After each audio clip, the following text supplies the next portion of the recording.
this is Karita Waters with the National Park Service. This is Risa Shimoda. I work with River Management Society in Tacoma Park, Maryland. It's great to have you guys join us. Thanks for clicking in today. I will be looking at any questions you have. There's a feature where you can type in a question or raise your hand if you have a question, and we'll address those as we go along. So more about that later, but welcome. Great. And I'm Karita Waters with the National Park Service, and I work with the Rivers Trails Conservation Assistance Program and with Wild and Scenic Rivers, and also with the National Water Trail System, which is under the National Trail System within the Park Service. And the National Water Trail System, the Park Service is working at an interagency level to increase people's connections to their waterways through recreation and hopefully leading into conservation. That's a little background on who I am. Lelia? Great. And this is Lelia Mellon. I also work for the Park Service Rivers, Trails, and Conservation Assistance Program. I work out of Woodstock, Vermont, but as my hat that I'm wearing on this is I'm the Water Trail lead for RTCA. And I'm going to get us going today, and thank you for joining us. So we're talking about Prepare to Launch, the guidelines for assessing, designing, and building launch sites for carry-in watercraft. To begin with, what's the overall message? That we, the National Park Service, with the help of River Management Society, created this document, but we do not presume to be the experts. We wanted to gather decision-making tools so that you and your type partners could move your assessment and plans for launches forward. And so we look forward to your experience with it, and hopefully it's a great document for you. Today's webinar is not going to tell you how to build your launch. It's more, we want to tell you about this document, Prepare to Launch, so you understand how people have used it and want to use it. We hope it sparks more questions. We thank you for including your questions when you registered for the webinar, and we will address them. We'll probably talk for almost 30 minutes and then have 30 minutes for questions. If you are not familiar with the RTCA program, the Rivers and Trails program, Risa will put in a link to a short video that talks about what our program is. You can look at it, or you can wait and stay focused on this and get to it later. What we hope to accomplish today, our desired outcomes, first is that yesterday when you got the reminder for the webinar, you hopefully got a one-page handout, which is an introduction to Prepare to Launch, and then the second page talks about how to share it or access it. Please, share that widely with your partners, colleagues, etc. We also hope today that we can give you some stories and that you'll also have some examples to share with us. We'd like you to understand the diversity of Prepare to Launch, and so that you'll be interested in using the document and it'll spark your interest. A short history of water trails is that they're old and have been around a long, long time, as long as people have been moving around via boats and water. But in 1993, the Park Service sparked our first national conference of water trails. And then on this chart on the right, you'll see that projects that we worked with, helping partners, really took off in about 2000. And we have almost 80 projects around the country that we work with on helping communities with water trail projects. And then recently, the American Canoe Association came out with a recommended water trail directory, and they have 567 water trails listed. And again, Risa is going to put in a link there to show how you can get to that website. This document, this article here on the left side of the screen, I'm going to summarize from Dave Getchell what he explained what a water trail is. And the quote is, "What was important, one can see in hindsight, was the development of water trails specifically for recreational use that emphasize stewardship and are cared for by the users, the latter frequently members of a private organization set out for this task alone." That's his definition of a water trail that encompasses recreational use and stewardship. So what was the need for this document? And what we found is that beyond the increase in watershed projects, people asked for tools. And so in 2004, the Park Service created a document called Logical Lasting Launches, and it had some case studies and some pictures. It was a good start, but we needed more information from it, more cases, more examples, and designs. Now, what we do know that we still could always use more of are stories of good launches and then also the bad ones, because people can often look at a failure of a launch or just a bad design and learn from it.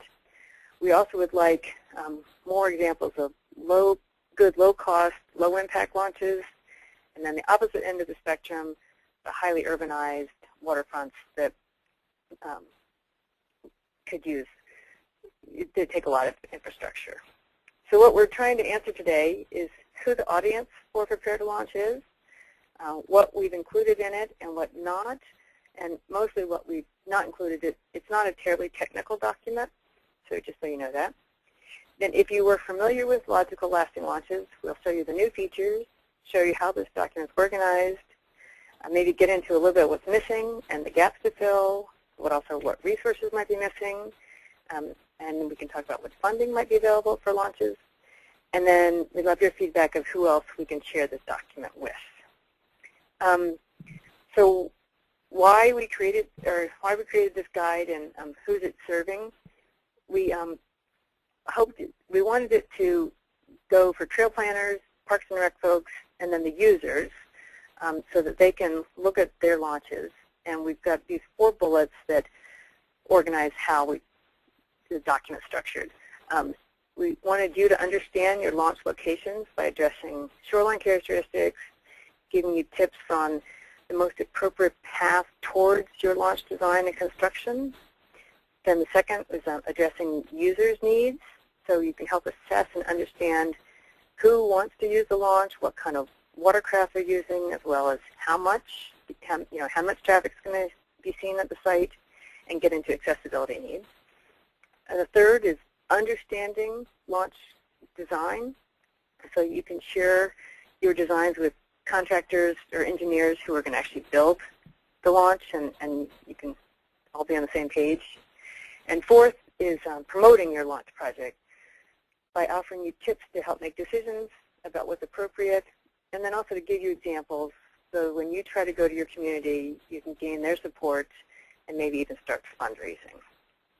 So to begin with, we want to do this poll to see who's out there and who's going to use these launches. So here's our first question. Before this webinar was presented to you, had you heard of Prepare to Launch? And so the poll's going to open up. Magically appear. I think we have trouble with the poll, so we'll just have to ask for raised hands? Yeah.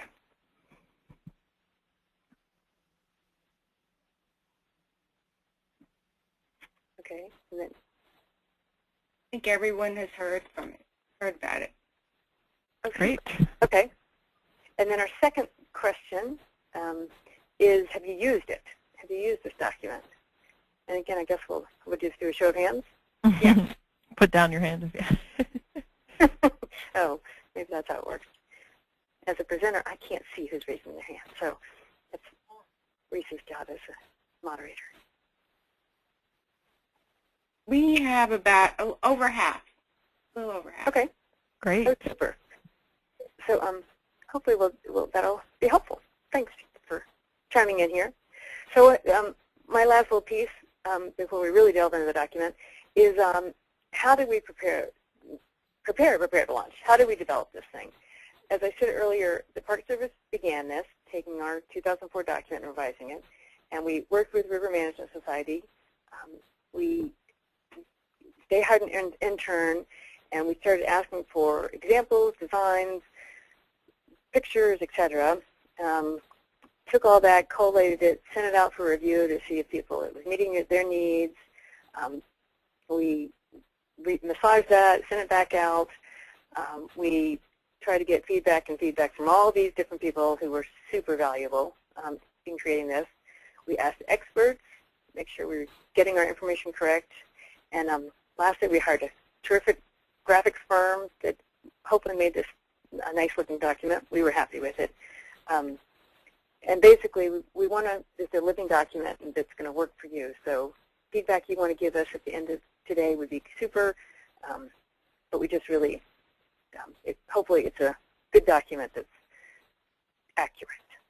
So Karita's going to tell you about what's in it. Sure, great. And building on what Lelia just said, this is, the document itself is not as, hasn't changed a lot in the last year as people have been using it, but we do have the web feature. We'll show you some of the other ways we present it, and there's some ways that you can share your own examples and give us some feedback, add to what we have here. So what's actually in Prepare to Launch? And please raise your hand if you have any issues hearing me. I'm on a headset.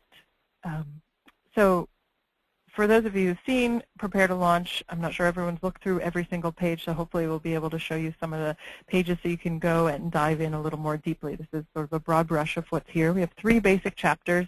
The bulk of the information is contained in Chapter 3, which is a gallery of examples and case studies of our launch designs. And then Chapters 1 and 2 sort of provide a checklist. So whether a manager is new to this or has been building launches for a while, they can sort of have this easy checklist to look at moving ahead with the project. Chapter 1 looks at the 4 characteristics of choosing a launch site that a manager should consider before they start. And it addresses 4 primary questions about how and where access is going to happen, what cost considerations might limit a manager's decisions, and then just asking the question about what environmental issues a manager needs to be aware of.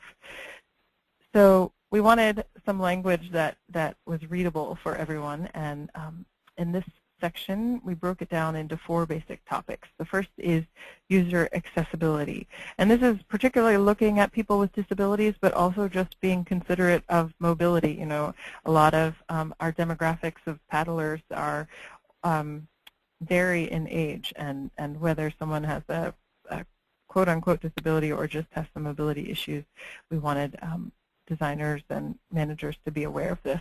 And that's because a lot of the guidance right now that's out there is about the facility and parking. We wanted to get into a little bit about direct into the water access. What are some considerations? What modifications have been made in launch sites? And so we share several examples from the very simple low slope kind of entryway you see here to some more heavily constructed launch sites. And we'll see that more in Chapter 3. Then we look at site location appropriateness. I think if you all could do a poll and figure out which one of these you might prefer to use, the rock climbing one probably wouldn't be it. But we wanted to be able to have managers ask that question, even if public access is allowed somewhere, just the understanding that it may not be the best site. So Prepare to Launch provides 7 site location characteristics for a best suited launch and gives you somewhat of a checklist that you might go through with a designer, or even when you're looking at a map and just thinking about where access might be. We dive into the cost considerations, not so much with real dollars, but on a relative scale from the natural design, which is the most cost-effective, to a more complex design, which may be required if you have a variety of users who are trying to use one access point, or you have some special considerations with tides or weather or the substrate of the actual launch site. So each of our examples of design type look at complexity versus cost. And then partly because of our perspective from RMS and from the National Park Service, we wanted to make sure that each manager is considering sustainability when they're determining launch site, not just for long-term maintenance, but also choosing a site that has the least environmental impact, both when the launch is built and then over time as you use it. So we provide some recommendations for consideration. And now we don't have a poll, but we did have a poll for just to understand from you whether what launch environments you're dealing with most. So I'll ask about the number 1, and then I'll ask about 5. So on a scale of 1 to 5, if your launch types that you're dealing with mostly tend to be in the wilderness or remote rural setting, can you raise your hand?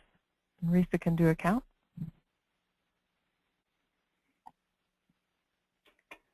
About a little over a half, maybe. Okay, great. Yeah. And so then I'll say for folks now, everyone put down their hands, and then raise your hand if you're dealing with primarily the urban, highly built environment. And then we'll make a supposition that if you didn't raise your hand, you're maybe just more at the middle of the road. Yeah, just a few, handful. Just a few are urban. Great. That'll help us just as we're looking at the examples that we show you later and pull up some of the examples actually live from the website. That's good, helpful to know. So chapter 2 dives a little bit into a choose your own adventure. So we never really envisioned that people would read through this whole piece, but if there are specific topics that you need some more background on, or you want to see how other folks have considered launch location, user assessment, and launch development considerations, we wanted folks to be able to go into this chapter and dive around. And as Lilia said before, there aren't any cookie cutter solutions here, but we wanted to put some of the questions out there. So step 1 is, where are you going to put the launch? And we dive into an assessment of various water bodies, rivers, lakes, coastal waters, flow and conditions. So if there's dam or recreational flows that you might consider when you're looking at your site options. And we found that, and this is detailed into prepare to launch, but access is preferable where there's low exposure to currents and wind. There aren't existing physical barriers. There's not a lot of competing boat traffic that's motorized. That there's adequate water levels, which is somewhat of a no-brainer, but something to consider. Good water quality, and then visibility from the river and the shore. Step 2 leads you through a user assessment of who's using your water. Is it sailors? Is it rowers? Is it mainly paddlers, combined non-motorized and motorized? How many people come there? So even if you are in a wilderness setting, are there cases where you're bringing in many, many people and launching them because you're having an event as opposed to having 1 or 2 people trickling in? And then looking at addressing considerations for accessibility for people with disabilities. And in that section, we provide some information and then really provide a lot of links out to the Access Board and others who dive more deeply into some of the accessibility considerations.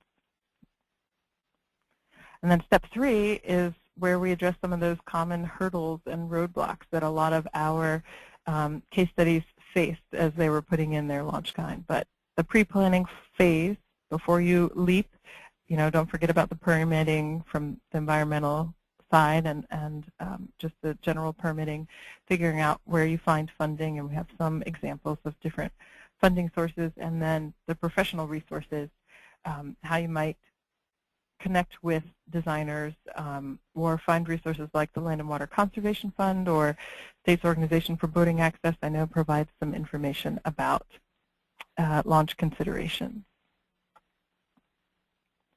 And now I'll hand it back to Lilia.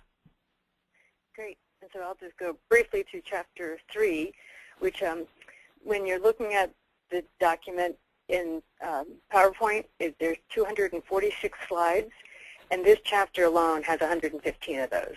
So these 11 boxes on the right-hand side, these are the different types of launches that we've addressed in this chapter. And then we broke down each of those into 3 general categories that they're either going to be ramps, stairs, or elevated. And within that, then we started looking at, so this is the example of natural services, the first slide of those. And for each of the 11 types, we had these 4 boxes we go into. So what the materials you'll need for building it, the variations and specifications to think about. There's at least one slide of advantages and disadvantages of each of these types, and then examples and photos, and in some cases designs. So we're hoping that is helpful and really useful. And then the question we had is, of course, okay, how do you find this document? Where do you get it?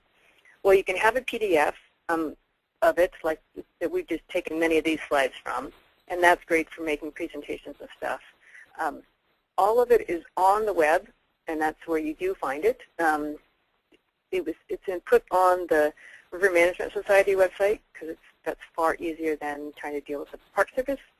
And so when you are on their website, this is their homepage, you go to Library and Prepare to Launch is right there, and then this is what you get to. And here are 4 categories. The 4th is that PDF. You can do it, you can do the PowerPoint, then you can do 4th as a PDF, which you can do the whole thing, or you can break it by chapters. So that's great for downloading and for people. The second one is an ebook, which is kind of fun. I'll show this to you. It's great for perusing. I don't know whether is that black box showing up for you guys. It's okay. Minimize that right there. No. Okay. So this is the ebook. I apologize for that black box. Okay. That you can just flip through. It's pretty fun. So it's got all the pages there. Then you go back to here, and the web version. I don't know how people are using it, but here are this is the main way people are looking at it. Here are the 3 chapters. Again, those are all the different examples. And then lastly, we have a gallery, which if we wanted to fairly easily add to the document, this is what we can add people's pictures and examples. So if you are interested in that, you can email Risa Shimoda after this and talk about adding pictures. And so we'd love that. We'd love the good, bad, and ugly. Yeah. Right. So these are all of our examples here, just kind of flipping through the web and doing that. So let me go back to our slide, and Karita's going to finish up our presentation here for us. Great, thanks.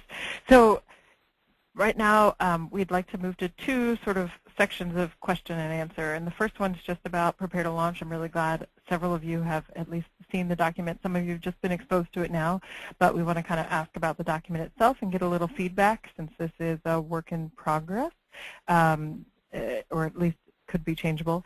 And then we'll move into asking some direct questions. I know some of you brought up concerns about accessibility or some urban launches, and I'm hoping we can pull from the collective that's on the phone to sort of address some of those issues or any other general questions you might have. Let me mention one question that Marcel has already asked. Is there a place where we can download this PowerPoint after the webinar? We're going to make a recording available afterwards. It'll be on the RMS website. Any other questions? Oh, here's one. Can you speak, this is Marcel, can you speak specifically on ADA issues?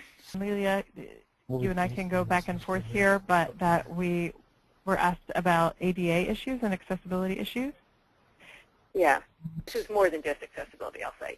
But thinking about asking the right questions, what types of people are using it, and so you're looking at kayaks and canoes, are you looking at crew shells, which are much longer, and you need to think about that both in terms of if you've got a dock, which crew boats tend to like, but then also what you do with your parking lot. Their boats and their trailers are pretty long. If you have sailboats, you better make sure there aren't any low-hanging wires. And again, their trailers are pretty long. And then again, the parking area is important, both for the flow and if you're talking about accessibility, the people had to cross a super soft sandy beach for feet and feet and feet. It's not very accessible. Also, you get to think about restrooms, showers, picnic tables, etc. There's a lot of things to take into account. You start getting into docks. You don't want the gradient more than 8.33%. You want wide enough, and then you want landing pads that are flat. This picture shows if you're a novice kayaker, this might be daunting. And so just kind of getting your head wrapped around who's going to be using this and how can we make it as easy as possible for them. This next part is more accessibility stuff. Oh, and here we had several examples. So this is one of these. This picture on the left shows that 8.33 degree slope that is not too long. The right picture shows that you have a curve, a turn, which is actually good. Then we get into the designs and pictures of that same dock, Bonnie Gould. And this is Karita. Two examples that have come in, one from our National Water Trails and one from a local Chesapeake Bay Gateways Trail, where they put in a launch and did some accessible launch considerations. And we have those examples we could share with folks. And then I shared with Risa and hopefully she can share it with all of you guys. American Canoe Association did an adaptive paddling summit up in Michigan last June, and they have some a summary that came out of that, but it might be something useful. Janet Zeller, who has worked with ACA and is with the USDA Forest Service, and Joe Moore, who's with American Canoe Association, are very familiar with a lot of the adaptive paddling, accessible launch design. The other resource I wanted to point out to people, which we reference here, this is what you're looking at, is in Prepare to Launch. But so this is our universal talk about accessibility. But we had graphics from the Iowa DNR Water Trails Toolkit. They just had these great designs and considerations for stuff. So here was an example. They were talking about how to craft and launch for people with different abilities. Question from Janine. Have these concepts been reviewed by the Access Board? When we talk about accessibility, there are two components you have to deal with. One is ADA and one is ABEA. ADA is American Disabilities Act, and that is for public entities that use private dollars. The Universal Board has not come up with any absolute hard and fast regulations for carry-on boat launches. The American Architectural Board is the ABA, and it's for built structures. And so if you've got a dock that you're building, you've got to adhere to those regulations. For carry-in boat top launches, they're not rules yet. The Universal Access Board is probably developing that. When we spoke with Janet Zeller as we were developing this, she didn't have a time frame of when they would be rules. So what we went by was to try to use common sense and consideration of what we were calling universal design, being mindful of people with all sorts of different mobility issues. This is Karita. When we did the precursor to Prepare to Launch, which was logical lasting launches, we had that reviewed by the Access Board that was existent then. The Access Board gave us some feedback, and with this second version of the document, we haven't been able to connect with them. It was sort of when they were pulling out all of their new guidelines, and so we shared this with some of the accessibility team that's here in the Park Service, and then with Janet. So that could be a consideration that we could do, is try and take this to them and get some direct feedback.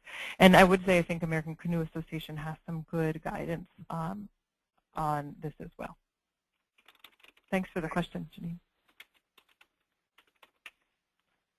This is Risa. I had just a comment on the accessibility topic. From the time period that we were preparing the presentation, the documents, Janet Zeller's assistance, she pointed out something that I thought was really, really helpful if we were designing disabled access, and that it shouldn't be for us to tell anyone who should be able to get there or get around or get to the water or not. but to have our audience in mind, the types of people we expect to be trying to get into boats and out, have them decide based on their knowledge of their own capabilities what suits them or not. Because what will be perfect for someone in a wheelchair might be awful for someone with a cane, vice versa. So instead of trying to make a launch available to everyone, do the best we can. Because of the complexity of that is the reason why there will probably never be a universal access document or standard for water entry and exit. Which was, I found very helpful, were these grab bars and things, and some go over. And she said for people who have outriggers to stabilize their boats, those get completely in the way. And so if you gave that information, as Risa said, up front to somebody, they would know that somehow to try to make modifications to when they're launching their own boat, or that maybe that particular spot's not going to work for them.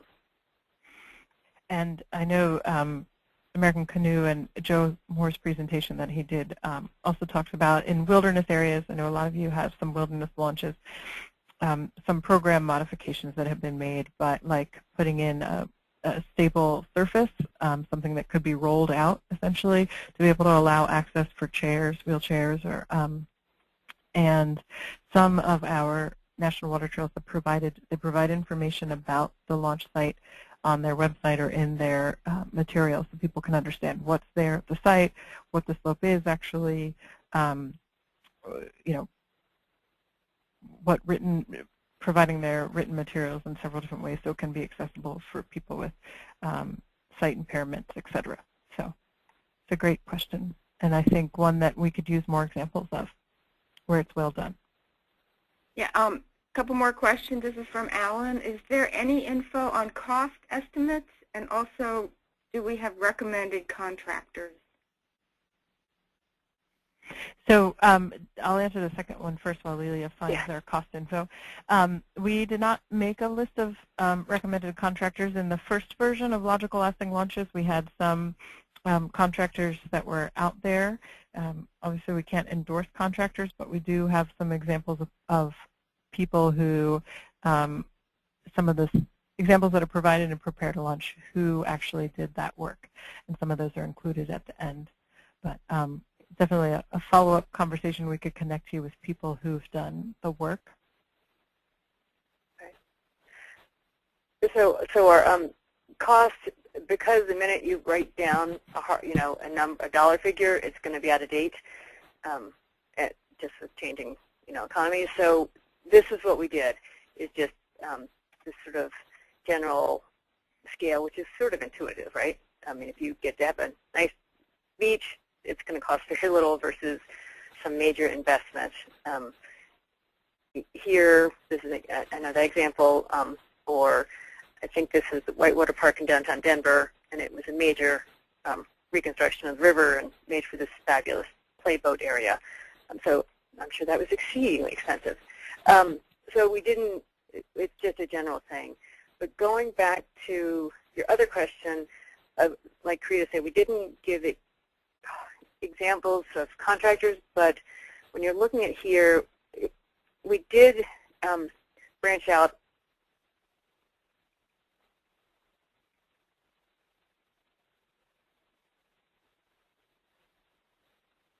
So here we provided some suppliers of floating docks, which has been a common solution for both accessibility and just for getting in places where flow changes, or and then some soil stabilization products that people have used, geotextile mats, and launch supplies, so different dock suppliers. And if you know of someone else that should be on this list, feel free to please send that to us. We're trying not to say this one's better than that, but at least give you a list of some of the options. The resources that we have listed there are primarily those who are manufacturer distributors of products that they can, they make a certain place and they ship it over and then install it. If you're looking for engineers or contractors, those might be the answer for you also for the primary part of your infrastructure, not so much the mat itself. The parks department may have their own engineering department who would set up the specs and then go find someone who's good at building it. And this is Karita again. I would recommend, I know someone beforehand asked about ICE, and then just even on this question of cost, Minnesota DNR may be a good resource for you. I know they maintain information about each of their access points, and I think have some numbers on kind of the life cycle cost of some of the things that they've put in. So they might be a good resource from not just the initial cost, but over the life of that work. That's something we haven't compiled, but maybe is a good follow-up question. And I just wanted to mention while we still have folks on the phone, with RMS, the Park Service has been working on having this series of various webinars related to river management.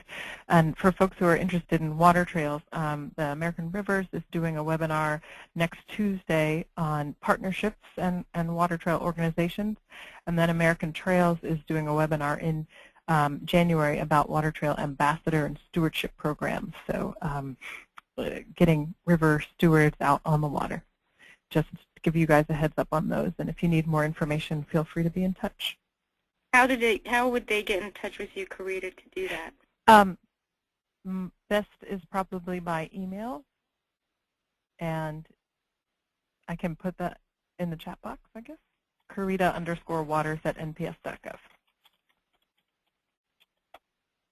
And also, for anyone who's attended today, we'll send out a list when future webinars are scheduled. RMS will be doing a total of 7 between now and the end of June on a variety of topics. And as always, feel free if you want to follow up and let us know what you've liked about the document, what things you think are missing.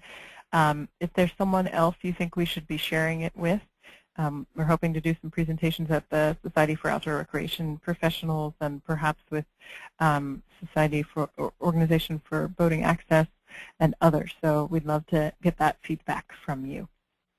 Thanks for joining us today.